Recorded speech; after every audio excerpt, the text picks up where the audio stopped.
The Libido Doctor is in. Hello and welcome. This is Dr. Suzanne, and today I would like to talk about the star of a woman and how, as a wife, you can help your husband with the star that you carry. First of all, we need to know that everyone carries a star. We were born as stars, as illustrated in the dream of Joseph, where he saw the sun and the moon plus 11 stars bow to him, meaning that his siblings were the stars.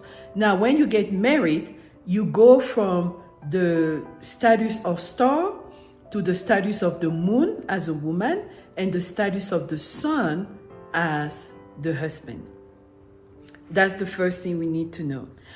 The second thing we need to know is that as women, we carry some of our ancestor stars, our great-grandmother, our grandmother, our mother. Why?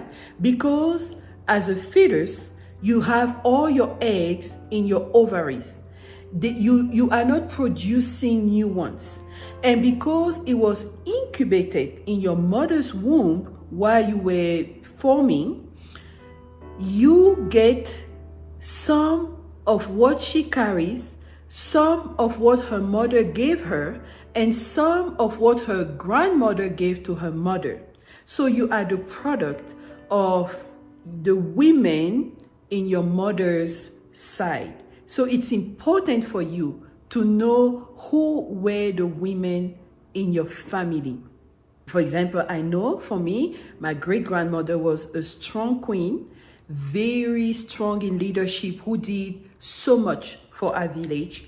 My grandmother was a successful farmer. She was doing in coffee and cocoa and peanuts. And my mother had a water sign. She was the first woman in my country to be a wholesaler for the National Drink Company. She was the first woman, meaning that through her water sign, she had dominion over that arena. But not just that, she was in all areas, real estate, everything, to be honest. This is how you can find out. Also, you want to use the elements given to us in the Bible. The first element is the use of the moon and the sun as parameters to determine the times, the seasons, the days, and the years. Because your date of birth, which signifies your entrance during a certain time, will tell you if you are under a water, a fire, earth, or air sign. Also in the book of Ezekiel, we know that a man has 4 faces: the face of a human, the face of an ox, the face of a lion, and the face of an eagle. So let's take all of that and figure out what a woman carries in her star for her husband. If we look at the water elements, water, we go with the human face. Those are gorgeous women. They have beautiful body shapes. They are usually fair. Those women may be from the river areas or be close to the ocean and things like that, but it's not necessary, okay? And they have captivating beauty, charm, sensuality. They give a lot of sexual power to their husband, and making them feel good. They go out there, they fight, they perform, and they bring the results back in the house. They also have a lot of creativity. They are artists. They can be musicians. They can be painters. They can create things with their hands.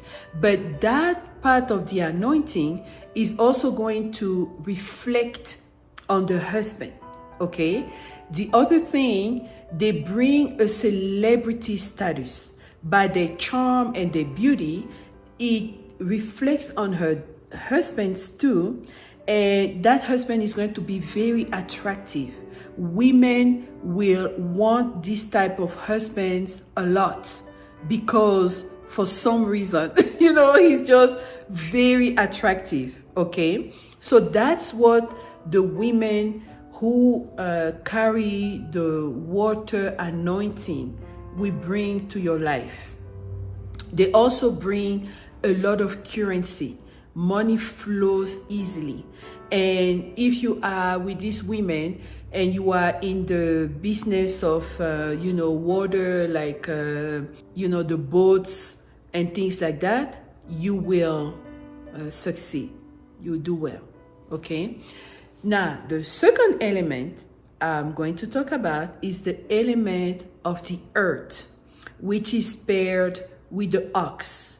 Those women, they are not extravagantly beautiful, but they are down to earth. They are very authentic.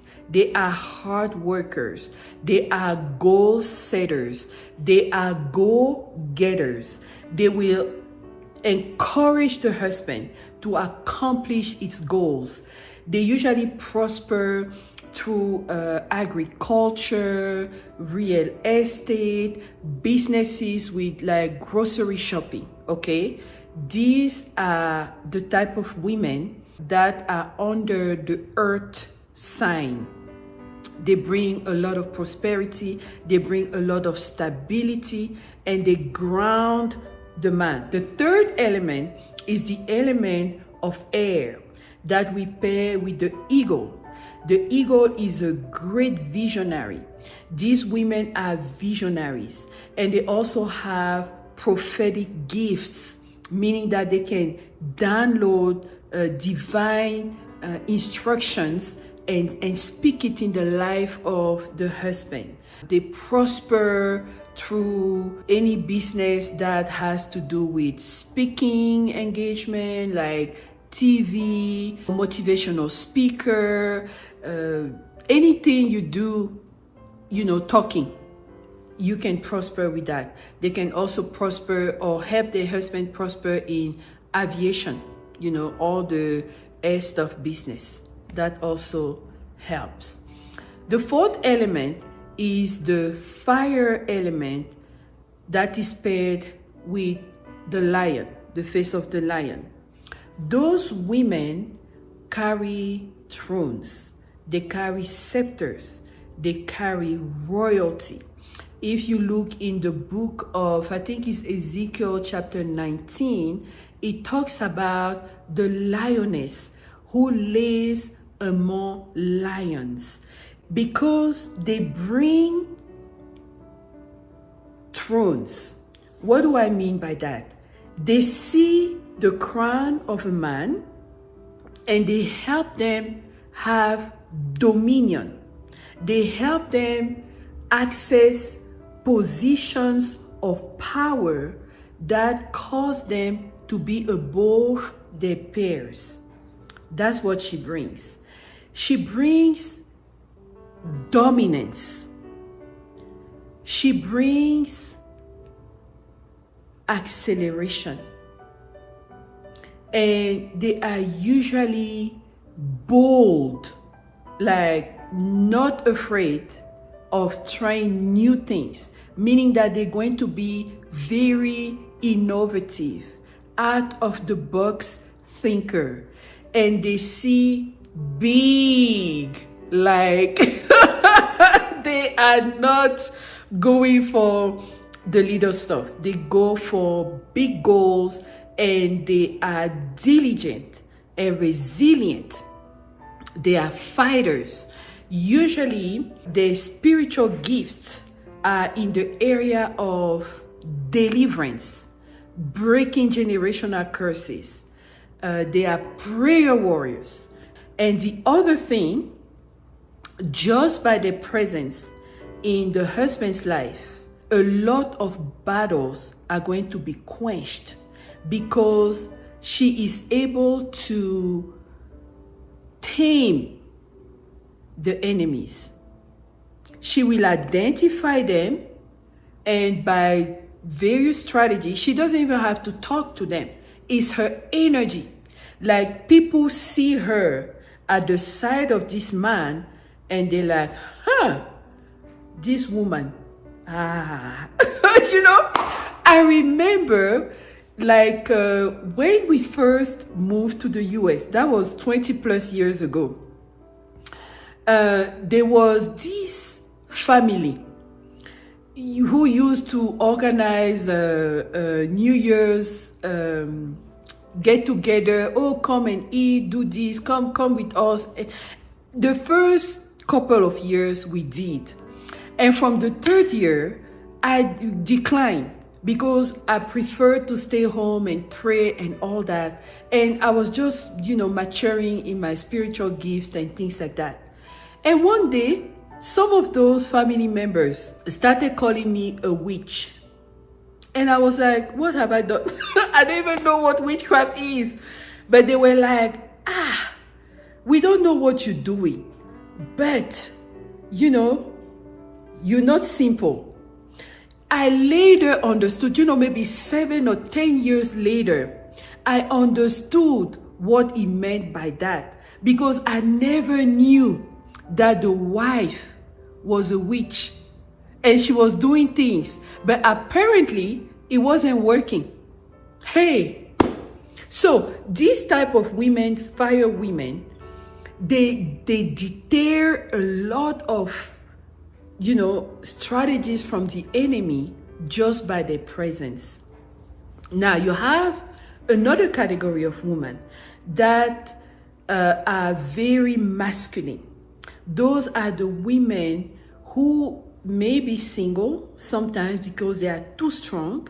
You can find them in government. You can find them in positions of power. You can find them, as high spiritual leaders. That's another type of woman, very strong in leadership.